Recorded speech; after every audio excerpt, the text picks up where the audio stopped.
জীৱনত যিমান যি বাধা বিঘিনি নাহক আমিতো আগুৱাই যাবই লাগিব ন। সেইদৰে বহু বছৰৰ ক'ভিডৰ বিৰতিৰ পিছত আমাৰ এই অঞ্চলত থিয়েটাৰ আয়োজিত কৰা হৈছে। সেইবুলি আমি সকলোৱে আজি থিয়েটাৰ চাবলৈ বুলি ওলালোঁ। প্ৰথমে এয়া কমিটিৰ দ্বাৰা থিয়েটাৰ উদ্বোধন কৰা হ'ল আৰু এয়া চাওক আৰম্ভ হৈয়ে গ'ল।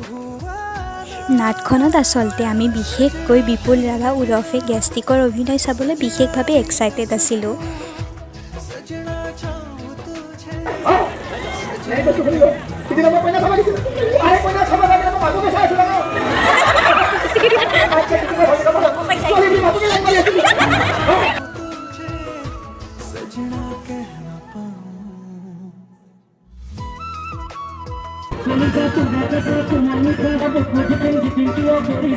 আৰু নাটখনৰ সমাপ্তি ঘটিল চাই ভাল লাগিল পিছে, আৰু মানুহ যথেষ্ট হৈছিল।